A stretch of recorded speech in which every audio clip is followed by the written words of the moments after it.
watching Kenosha Community Television.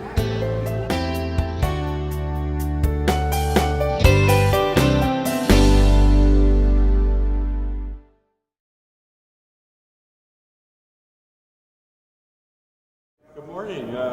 Thanks to you all for coming. My name is Bob Schneider, and I am the Executive Director of the Kenosha Community Foundation. And today we're having a little celebration because this is the 100th anniversary. This year is the 100th anniversary of the founding of the Community Foundation movement. 100 years ago, they formed the first community foundation in Cleveland, Ohio, and it's still in existence and still producing grants for many nonprofits in Cleveland. In fact, they're having their big convention in Cleveland just as a celebration. And so we thought we would sort of have a little event here today to do two things. One, to highlight our sculpture walk, and Clara Tappa and Natalie Strome, who put together the walk for our Arts Fund, are here today. And we would certainly hope that when you're finished, you might take a little walk up there and check out all the sculptures. We thought we could see them better, but I guess the trees are growing up faster than we thought, so we can't. But anyways, take a walk and check out the sculptures. We also wanted to highlight an organization that we've been supporting, and that's the Fifth House Ensemble, which is the resident ensemble at Carthage College. And they're also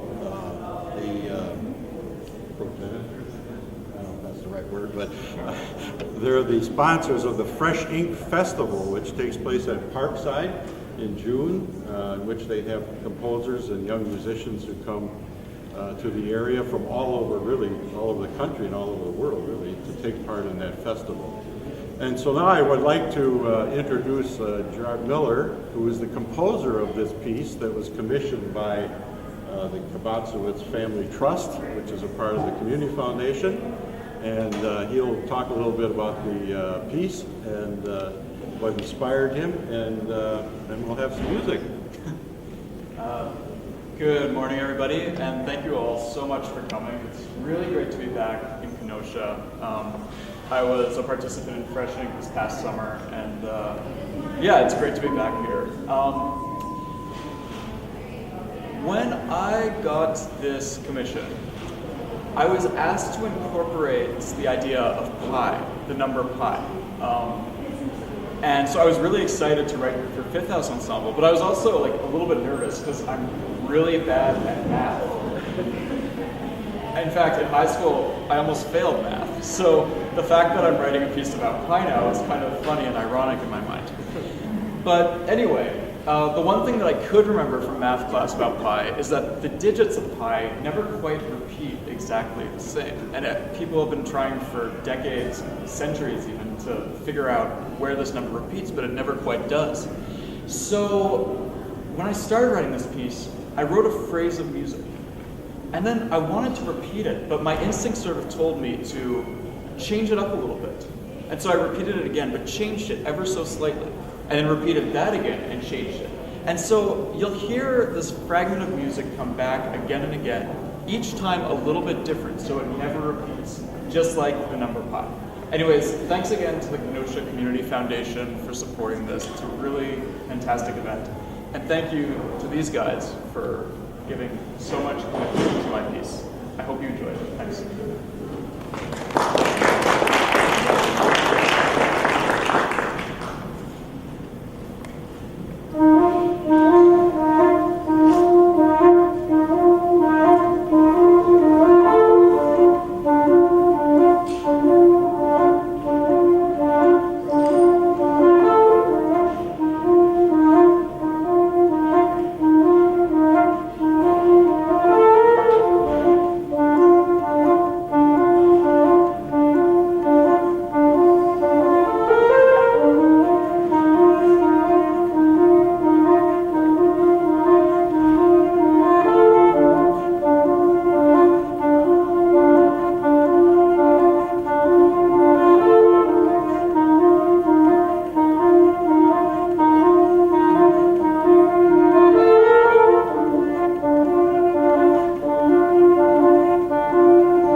thank you again to Bob and to Tom for making this very, very possible. We have a few more pieces that we'd like to share with you since we're here. And we're going to close out again by playing the trio one more time because any new piece deserves a couple of listenings. It's always one of the most fun things we get to do. So we have a couple of other composers who have written for this instrumentation, which is a little bit unusual. A lot of times you see a reed trio, so I would be an oboe in that case. But we have a few adventurous composers who have written for this. And one is Robert Muschinsky, who has written a lot of flute music. He's actually an American composer as well. And he wrote in the neoclassical style, meaning that he's a modern composer that's using some of the language from classical composers like Mozart. So this is a series of fragments, as he calls them. And they're short little miniatures. So, you know, as with the weather here in Kenosha, anything that you hear will change quickly. So we have a waltz at the beginning, very much a youthful kind of dance. We have Holiday, which is a very, very short, brief, and fleeting time, as we all know. And then Reverie, it's very much a reflection of the summer day. And then at the end, Exit. So scampering away into other things. Here we go.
Piston.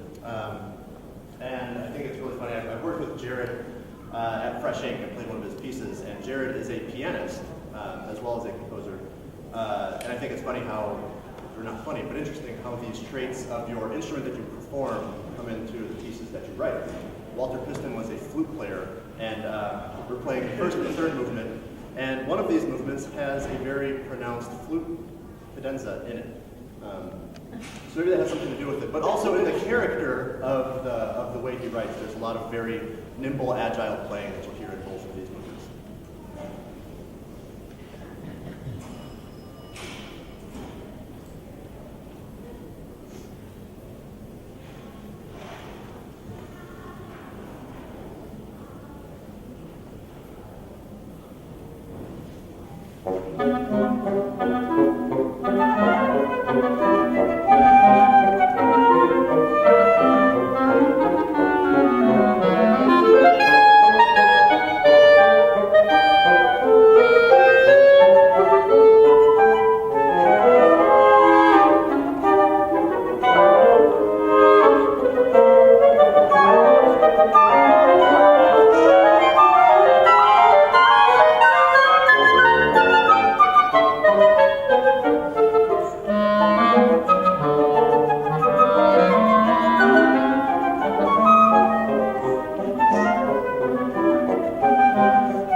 in such a short period.